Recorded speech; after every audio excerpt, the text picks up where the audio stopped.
नमस्कार, सी न्यूज़ भारत के इस न्यूज़ बुलेटिन में आपका स्वागत है। मैं हूं आपके साथ पवन शर्मा। इस बुलेटिन में दिखाएंगे कैसे झारखंड में चतरा जिले का एक मजदूर हैदराबाद से 3 महीने से है लापता और सरकार नहीं कर पा रही है कोई मदद। साथ ही बताएंगे कैसे ललितपुर में एक ठेकेदार की बहुत ही संगीन लापरवाही आई सामने और सीतापुर में कैसे किसान चौपाल का उड़ाया जा रहा है मजाक। इन सभी खबरों पर बात करेंगे विस्तार से, तो चलिए शुरू करते हैं खबरों का सिलसिला।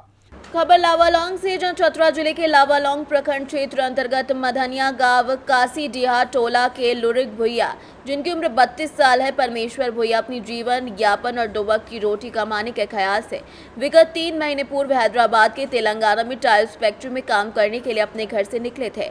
भली भांति कार्य कर भी रहे थे, लेकिन अचानक एक दिन रात में लापता हो गए।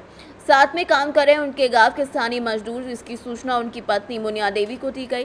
सारी बातों से अवगत कराया गया।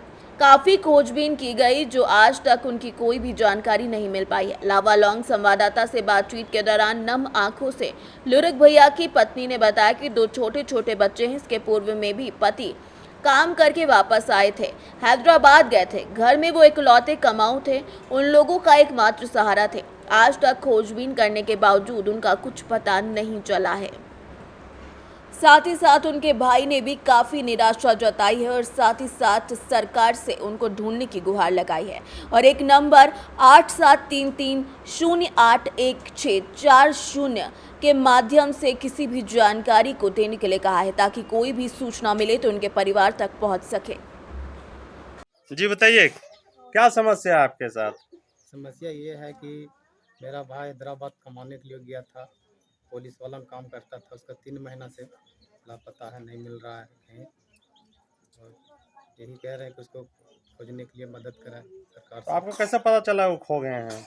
हमको पता चला, जो और गाँव वाले आदमी खट रहा है वो लोग फ़ोन किया कि ऐसे ऐसे बात होगा, तब हम लोग को मालूम हुआ। जहाँ काम करता था उनके वहाँ से पता किए, मालिक से बात किए? हाँ सर, किए थे मालिक से बात, तो मालिक बोला कि हम बहुत ढूंढे, नहीं मिला। तो आप क्या चाहते हैं? हम यही चाहते हैं कि सरकार से कि हमारे भाई को खोज के दें, जिसमें कि इसमें से लावालौंग से सीनियर संवाददाता मोहम्मद साजिद की रिपोर्ट।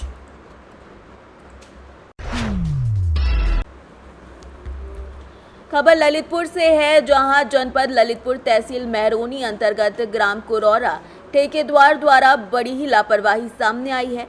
हर घर जल योजना अंतर्गत जेसीबी के द्वारा पाइपलाइन डाली गई है। पूरे गांव में ग्रामीणों को निकलने में परेशानी हो रही है। सुंदर कुशवाहा के मकान से विजय सिंह बुंदेला के मकान तक 4 पहिया का वाहन निकलने में भी परेशानी हो रही है। गांव में पाइपलाइन का कार्य प्रगति पर नहीं चल रहा है। कार्य 3 साल से अधूरा पड़ा है, जिससे लोगों को परेशानियां हो रही हैं। ललितपुर से सीनियर संवाददाता कोमल बरार की रिपोर्ट। खबर पन्ना से, जहां टाइगर रिजर्व के दलहान चौकी में भैंस चराने गए 45 वर्षीय किसान पर खूंखार भालू ने जानलेवा हमला कर दिया। जंगल में और भी लोग भैंस चरा रहे थे। चीखने चिल्लाने की आवाज सुनने पर लोग दौड़े। किसी तरह किसान को अन्य साथियों ने बचाया और उसे उपचार के लिए जिला चिकित्सालय पन्ना में भर्ती कराया, जहां उसकी हालत नाजुक बताई जा रही है। कर दिया इन पर। भैंस चराने गए थे तो भालू हमला किया।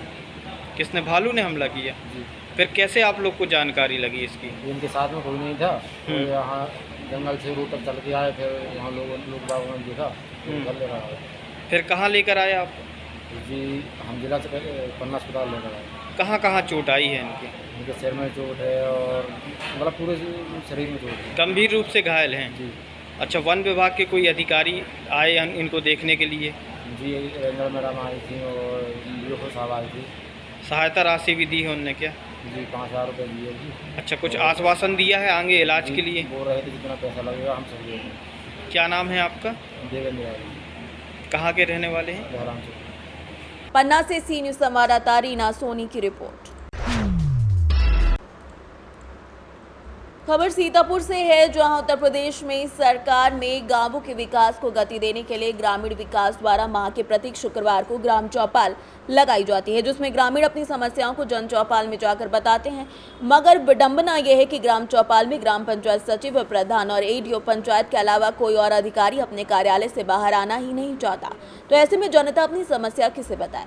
ऐसा ही मामला जनपद सीतापुर के विकासखंड मचरेटा के ग्राम पंचायत सुरजनपुर और पौडावर ग्राम पंचायत में ग्राम चौपाल का आयोजन तो हुआ, लेकिन ग्राम पंचायत सुरजनपुर की ग्राम चौपाल में सचिव छाया यादव व प्रधान Rohit Kumar, ADO IB SB Prakash Dubey, Nishant Srivastava, panchayat सहायक शालिनी गौतम मौजूद रहे। वहीं ग्राम पंचायत पौडावर में सचिव दिनकर यादव और एडीओ पंचायत संदीप कुमार और प्रधान प्रतिनिधि सरवन और पंचायत सहायक रानी रावत आदि सैकड़ों संख्या में ग्रामीण उपस्थित रहे।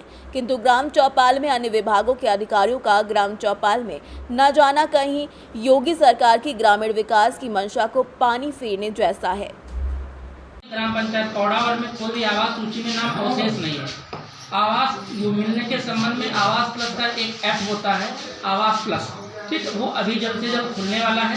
वो आवास का ऐप जब खुलेगा तो आपके सचिव साहब जो है आपके कच्चे घर के सामने खड़े होकर आपका फोटो खींच लेंगे और आवास ऐप प्लस की सूची पे आपका नाम जोड़ देंगे।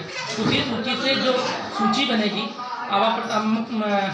प्रधानमंत्री आवास योजना की, उसी सूची से आपको सूची में नाम आ जाएगा। फिर आपके घरों का पुनः सत्यापन कर लिया जाएगा, कच्चा बना है कि पक्का बना है। आप सभी लोगों को आवास का लाभ दे दिया जाएगा। मेरा सभी से अनुरोध रहेगा कि आप लोग यहाँ पर जो नाम लिखाएं तो ऐसा नहीं लिखाएं कि घर के अंदर पक्का बना, किनारे को भूसा पर वहाँ दिखाना, और किसी को किसी को मिलेगा, इसीलिए तो मिल नहीं रहा। आपको पूर्ण जानकारी नहीं कि कौन सी योजना कैसे मिलेगी। किसी को व्यक्तिगत शौचालय की आवश्यकता है जिसमें 12,000 रुपये मिलते, 6,000 रुपये 2 बार में। शौचालय किनको मिलेगा आप मालूम है? आपने कहीं आवेदन किया? क्या आपको इस चीज की जानकारी कि कैसे मिलेगा? नहीं ना।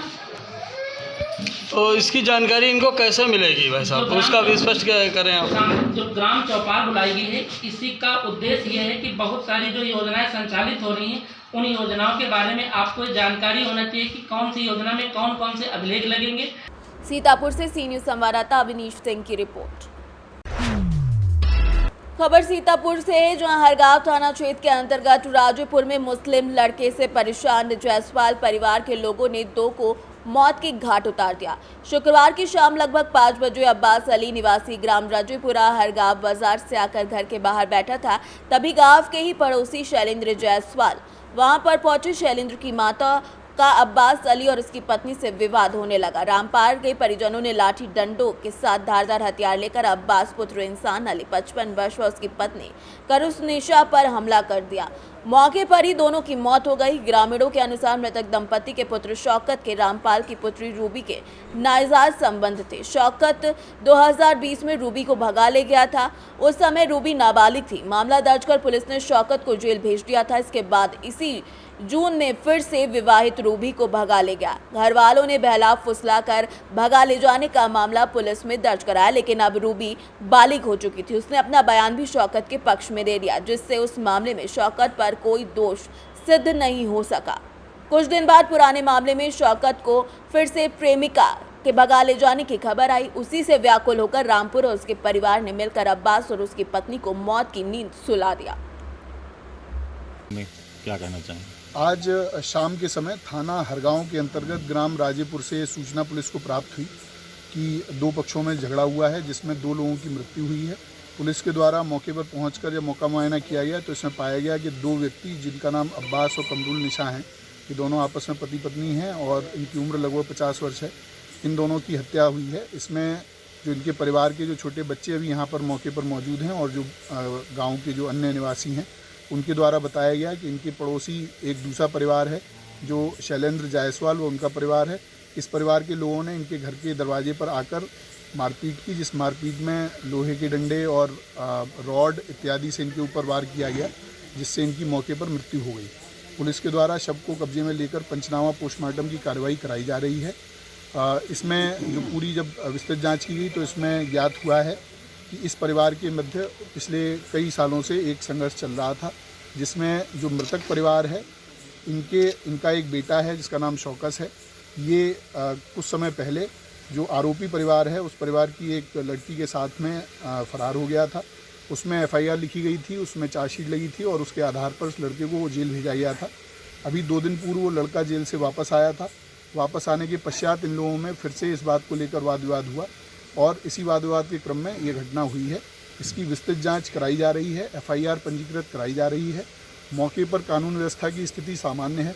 पुलिस के द्वारा पूरे गांव में फोर्स का डिप्लॉयमेंट किया गया है। यहाँ पर जो हमारी एफएसएल की टीम, एसओजी की और सर्विलांस की टीम के द्वारा घटनास्थल का मुआयना करते हुए इसका जल्दी से जल्दी जो आरोपी हैं उनकी गिरफ्तारी का प्रयास किया जा रहा है। इसके लिए 4 टीमें बनाकर उनको अलग अलग जो लोकेशन है वहाँ पर भेजा जा रहा है और मौके पर फोर्स लगाई गई। सीतापुर से सी न्यूज़ संवाददाता अवनीश सिंह की रिपोर्ट। फिलहाल इस न्यूज़ बुलेटिन में इतना ही। देश दुनिया की तमाम खबरों के लिए देखते रहिए सी न्यूज़ भारत। हर खबर आपके साथ, आपके हाथ।